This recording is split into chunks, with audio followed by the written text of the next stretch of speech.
Rahim. Assalamu alaikum students. Lecture number 10. Students, exercise number 11.3. Construct the parallelogram ABCD where measure AB line segment is equal to 7 cm, measure BC line segment is equal to 4 cm and measure angle ABC is equal to 60. Students, do you know कि जो ए B सी ये 3 आपको alphabet दिए हुए, इसमें angle जो है वो बी पे हमने ड्रॉ करना है। जो सेंटर में होता है वो एंगल हमने ड्रॉ करना होता है, एंगल बी ड्रॉ करना होता है। अब आप लोगों को बताएंगे कि ये 2 लाइन सेगमेंट गिवन है और एक एंगल गिवन है, तो उसका हम पैरेललोग्राम कैसे ड्रॉ करते हैं। उससे पहले हम पैरेललोग्राम की डेफिनेशन देखते हैं। Parallelogram, a parallelogram is a four-sided closed figure with two parallel and congruent opposite side. ये 2 साइड जो होती है opposite side इक्वल होती हैं रेक्टेंगल की तरह, और the opposite angle of a parallelogram are also congruent and its diagonal bisect each other. Students, आप लोगों ने ये डायग्राम जो है, ये डेफिनेशन जो है वो कॉपी पे राइट भी करनी है और उसके साथ आप ये डायग्राम बना लेंगे बस। और फिर आपने क्वेश्चन नंबर 1 मैं आपको करवाऊंगी और क्वेश्चन नंबर 2 जो है वो आप लोगों ने होमवर्क करना है, यानी कि क्वेश्चन नंबर 1 और 2 आपका ये होमवर्क है। स्टूडेंट्स, एक्सरसाइज नंबर 11.3 इसका फर्स्ट क्वेश्चन मैं डन कर रही हूँ। फर्स्ट और सेकंड जो है वो आपने नीट कॉपी पे करना है बहुत नीटली। अब ये construct the parallelogram A B C D. अब इसमें जो मेजरमेंट आपके पास लाइन सेगमेंट ग्रेटर हो आपने वो ले लेनी है। ये 7 सेंटीमीटर है, 4 सेंटीमीटर है।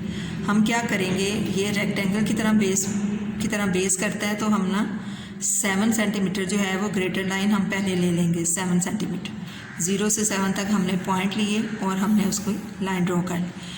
अब उसके बाद आपसे मैंने कहा था कि अगर 2 लाइन सेगमेंट गिवन हो और एक एंगल गिवन हो तो उससे हम पैरेललोग्राम कैसे ड्रॉ करेंगे। अब ये सबसे पहले हम इसका नेम राइट करते हैं, नेम ए बी, और उसके बाद आपके पास ये 7 सेंटीमीटर। अब ये ए बी लाइन सेगमेंट आपके पास आ गई और इसमें आप देखें कि ये जो ए बी सी एंगल है, इसमें बी पे एंगल हमने 60 का ड्रॉ करना है। अब 60 का एंगल ड्रॉ बी पे करना है with the help of compass. Compass में आप ये देखिए कि जब हम इसको करेंगे सेमी सर्कल ड्रॉ करेंगे हम सेमी सर्कल अगर एक ड्रॉ कर रहे हैं, सेमी सर्कल ड्रॉ करके जो फर्स्ट आर्क हम लगाएंगे वो 60 की होती है। तो ये फर्स्ट आर्क जो हमने लगाई ये 60 की, तो ये पॉइंट जो है इसको हाईलाइट करने के लिए बैक से करेंगे। इसको हाईलाइट करके आपने पेंसिल से कभी भी नहीं करना, आपने उसको बैक साइड से करना है। और आप ये जहाँ पे ये पॉइंट मिल रहे हैं आप उसको ड्रॉ कर लें। थोड़ा सा लंबा हम ड्रॉ करेंगे ताकि हमें बाद में प्रॉब्लम ना हो। अब ये हमारे पास 60 का एंगल आ गया। 60 का एंगल तो हमारे पास आ गया। अब बी पॉइंट पे आना था। अब उसके बाद हमारे पास जो बी सी पॉइंट है ना वो 4 सेंटीमीटर है। अब हम क्या करेंगे, अब हम 4 सेंटीमीटर लाइन सेगमेंट जो है वो उसकी आर्क ड्रॉ करेंगे। हमने क्या किया, हमने 4 सेंटीमीटर जो है वो ले ली। 4 centimetre with the help of scale 4 centimetre लेकर हम बी पर रख कर ही लाइन ड्रॉ करेंगे। ये 4 सेंटीमीटर हमारे पास आ गया। इसको हम मेंशन कर देते हैं, ये है 4 सेंटीमीटर। और उसके बाद ये हमारे पास पॉइंट सी आ गया। ये पॉइंट सी है हमारे पास। अब आप ये देखें कि मैंने आपसे कहा कि पैरेललोग्राम में ऑपोजिट साइड भी इक्वल होती हैं और एंगल भी जो होते हैं वो इक्वल होते हैं, बेस एंगल। अब यहाँ पे हम रख के जैसे हमने वहाँ पे 4 सेंटीमीटर की आर्क लगाई है, इसी तरह हम इधर भी 4 सेंटीमीटर की आर्क लगाएंगे। ये आर्क हमने लगा दी 4 सेंटीमीटर की। अब उसके बाद पॉइंट सी जब हमारे पास आया तो हमने पॉइंट सी को भी प्रोमिनेंट करना है। ये कंपास से बैक से हमने ये प्रोमिनेंट कर लिया। और उसके बाद अब हमने ए बी की लेंथ के इक्वल, क्योंकि बोथ साइड्स इक्वल हों, बोथ ऑपोजिट साइड्स इक्वल, ये हमने ए बी लेंथ ले ली। अब सी पे रख के हम ए बी लेंथ जो है वो हम उसकी आर्क ड्रॉ करेंगे।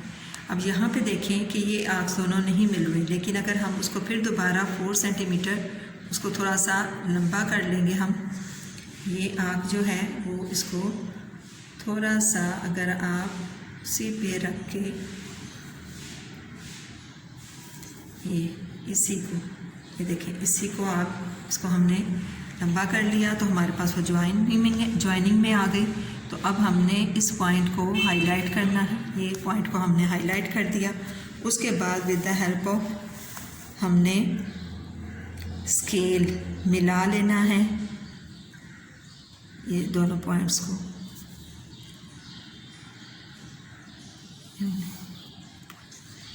और ये पॉइंट जो है हम इसके साथ मिलाएंगे।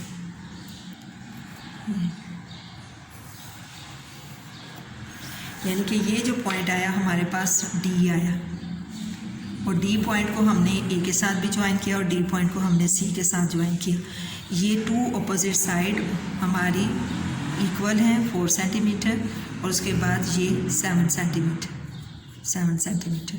पैरेललोग्राम में टू अपोजिट साइड जो हैं वो इक्वल हैं हमारे पास। अब हम स्टेप ऑफ कंस्ट्रक्शन देखते हैं।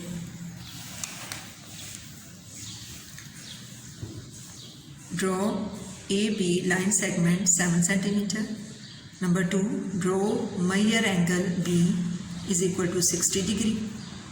Then draw an arc of 4 centimeter at point B on point D. आप इसको इस तरह भी लिख सकते हैं, as center B mark an arc of 4 centimeter or meet at D point. आप इस तरह भी इसको लिख सकते हैं।